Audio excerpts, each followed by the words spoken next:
Bonjour à toutes, bonjour à tous, ravi de vous retrouver sur Comics Party, j'espère que vous vous portez bien. Nouvelle émission aujourd'hui sur la chaîne et je vous propose de découvrir mon top 5 des films, des projets de films de super-héros abandonnés, des films qui ne verront jamais le jour. Vous allez voir que parmi ceux-là, il y a quelques pépites. Bonne émission à toutes et à tous, on se retrouve juste après pour quelques informations. Il est clair que depuis la fin des années 2000 et les sorties de X-Men puis de Spider-Man de Sam Raimi, nous vivons l'âge d'or des films de super-héros au cinéma. De nombreux projets ont été développés, dont certains ont été abandonnés ou oubliés. Et pourtant, comme vous allez le voir, certains semblaient vraiment très prometteurs. Voici mon top 5 des films de super-héros qui ne verront jamais le jour.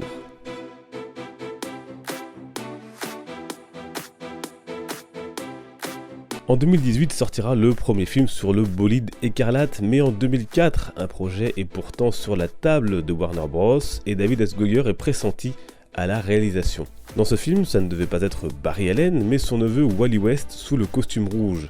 Les choses démarrent d'ailleurs plutôt bien puisque Goyer affirme à l'époque que Flash est son personnage préféré. L'homme a déjà fait ses preuves en travaillant sur la production de Batman Begins et en réalisant Blade Trinity. Côté casting, Ian Somerhalder, que connaissent les fans de Smallville, est pressenti pour jouer Flash.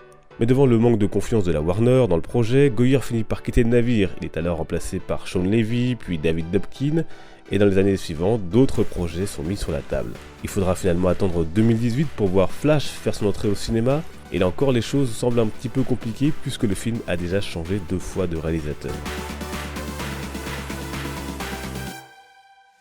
Batman Year One, c'est à la base un comics culte sur les débuts de Batman par Frank Miller, qu'on ne présente plus, et qui avait auparavant sorti le cultissime The Dark Knight Returns. Après le très critiqué Batman et Robin en 1997 par Joel Schumacher, le projet est confié à un réalisateur très différent, Darren Aronofsky, à qui l'on devra notamment Requiem for a Dream.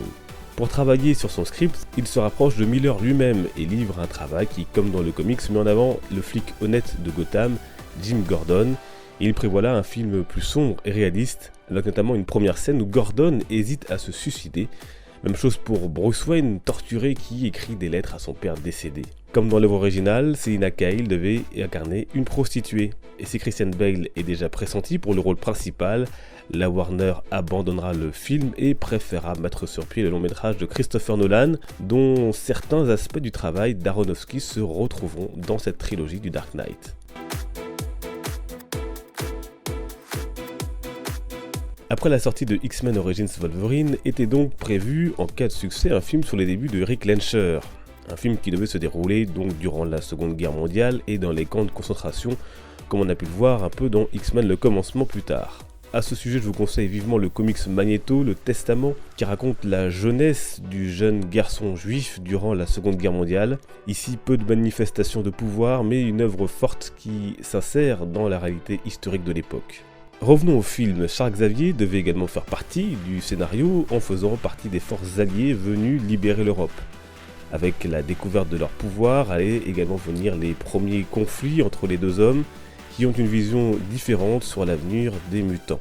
David S. Goyer, lui encore, devait réaliser le film et finalement X-Men Wolverine enregistrera des recettes modestes et des critiques médiocres et le spin-off sur Magneto sera abandonné et intégré en partie dans X-Men First Class, sorti en 2011. L'an dernier, la Warner a sorti le très réussi Batman v Superman qui a divisé au cinéma, mais un autre projet a failli voir le jour dès la fin des années 90. Après l'échec du dernier Superman à la fin des années 80 et les critiques contre les derniers films Batman de Schumacher, la Warner cherchait un moyen de redonner un second souffle à ses franchises stars. Arrive alors sur leur bureau un projet qui voit s'affronter l'Homme d'Acier et Bruce Wayne. Et le scénario de ce film est bien différent de celui qui a été porté à l'écran par Zack Snyder en 2016. Ici, Bruce Wayne, qui allait se marier avec comme témoin Clark Kent, voit sa femme se faire tuer par le Joker avec la complicité de Luthor. Foudrage, Batman cherche alors à se venger, mais Superman se dresse alors sur sa route, refusant de voir son ami sombrer dans cette voie sombre. En 2002, la Warner se retourne vers Wolfgang Petersen, à qui l'on devait à l'époque l'Histoire sans fin, Air Force One ou encore En pleine tempête. Côté acteur, Colin Farrell et déjà Christian Bale sont pressentis pour incarner Bruce Wayne, et Jude Law et Matt Damon pour jouer Superman. Finalement, Petersen ira réaliser le film 3 avec Brad Pitt, la Warner assez logiquement préférant finalement travailler sur des films solo pour ces deux stars, car un échec commercial et critique signifierait la fin simultanée de deux franchises. Résultat des courses, les spectateurs auront droit à Batman Begins en 2005 avec Bale et Superman Returns avec Brandon Routh en 2006. Et oui, le grand réalisateur à qui l'on doit notamment Terminator, Titanic ou encore Avatar a failli réaliser un film sur le tisseur dans les années 90.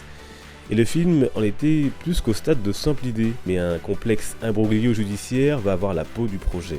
Et les choses démarraient là encore plutôt très bien, puisque Stanley lui-même disait que Cameron était le meilleur candidat pour mettre en scène un film sur le tisseur. Au Festival de Cannes de 89, le producteur Golan annonce d'ailleurs qu'un projet est en cours.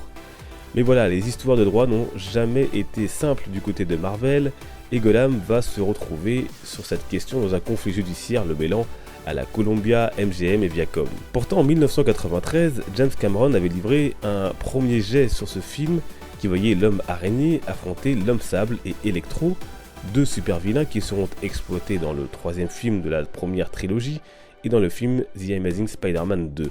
Et pour le rôle de Peter Parker, le réalisateur pensait à celui qui n'était pas encore la star que l'on connaît aujourd'hui, Leonardo DiCaprio, qui aurait sans doute été un bon candidat pour ce rôle.